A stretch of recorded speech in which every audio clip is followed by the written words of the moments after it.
Okay, so we've all seen a rainbow, right? That perfect arc of color after a storm. It's beautiful.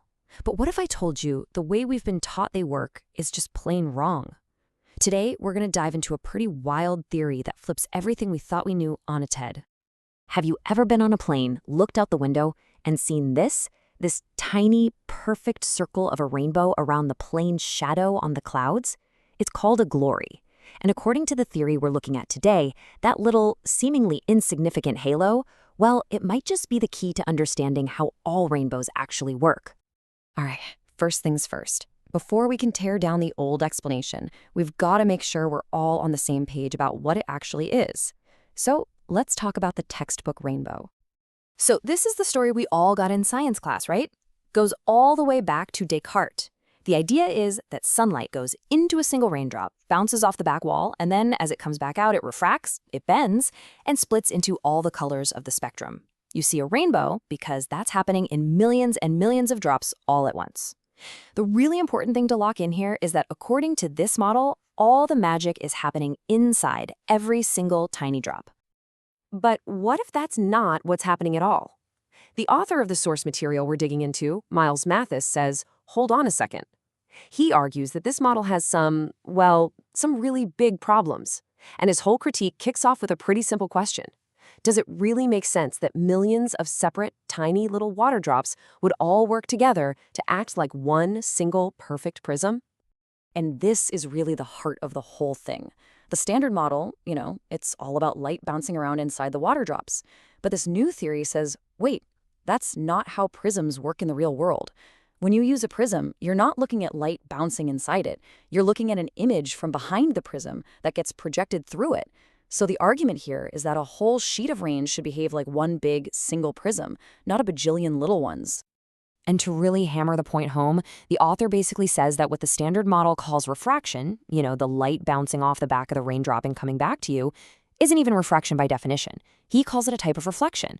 I mean, that's a pretty bold claim, right? It totally reframes the whole physical mechanism. Okay, so if the old model is broken, what's the fix? Well, the source doesn't just poke holes in it. It proposes a totally different way of looking at it. It builds a brand new model from scratch, and it's all based on this idea of a rear projected image.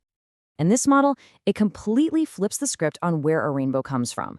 Get this, the rainbow isn't being made inside the raindrops at all. No.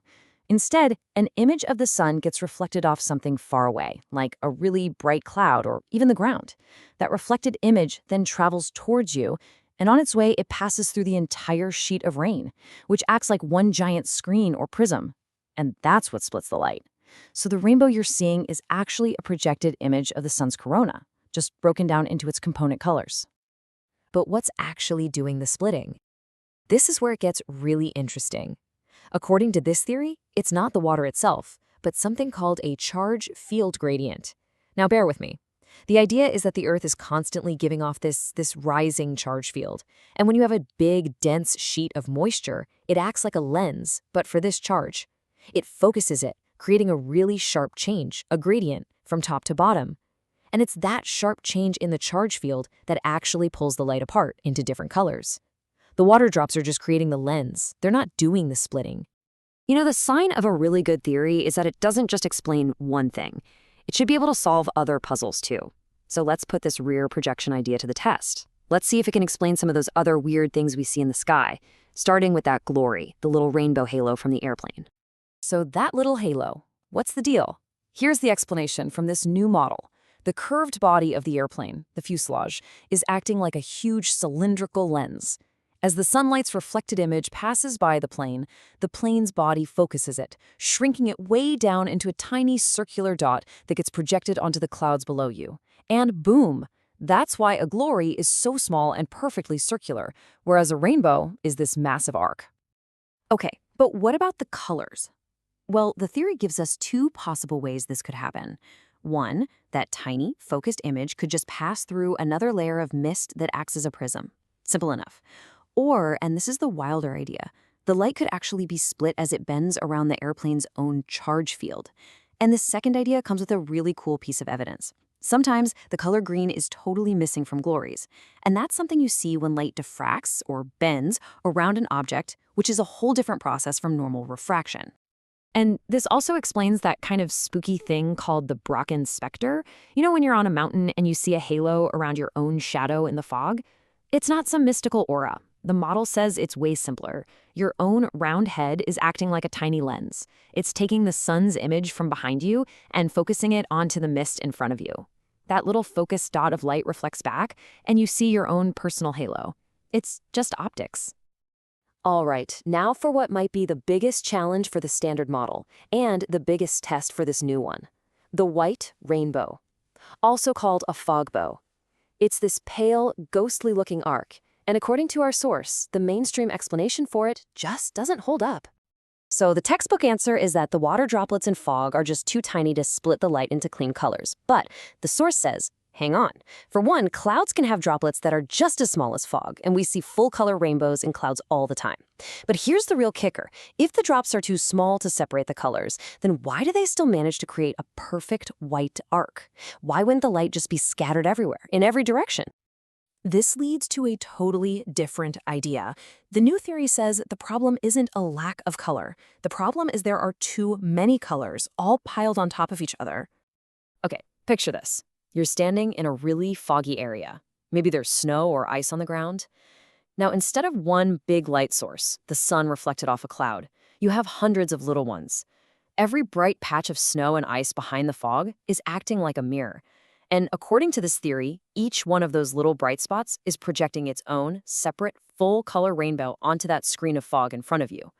So what you end up with is chaos, basically. All these reflection points on the ground are at slightly different distances, different angles, so the hundreds of little rainbows they're projecting don't line up.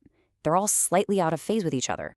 For any given spot you're looking at, your eye's getting hit with red from one rainbow, green from another, blue from a third.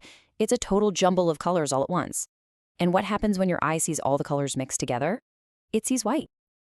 Okay, so we've looked at regular rainbows, glories, fogbows, all through this completely new lens. What's the big takeaway here? What does it all mean? The really big idea, the fundamental shift, is moving away from thinking about light reflecting inside tiny drops and moving towards an idea of rear projection. It's asking us to zoom out. Stop focusing on millions of tiny events inside raindrops and instead see one huge event, an image of the sun being projected through a massive screen of moisture that acts like a single prism. And why does this matter? Well, if it's right, it doesn't just change a paragraph in a meteorology textbook. It could actually change how we think about some fundamental physics. Ultimately, a theory like this just forces you to look at something you've seen 1,000 times, a rainbow, and ask, wait, do I really know what that is? It's a pretty great reminder that even the simplest things can hide some really deep mysteries. And it kind of leaves you with one last question to chew on, right? What else do you see every single day that might have a completely different explanation? One you've never even thought of?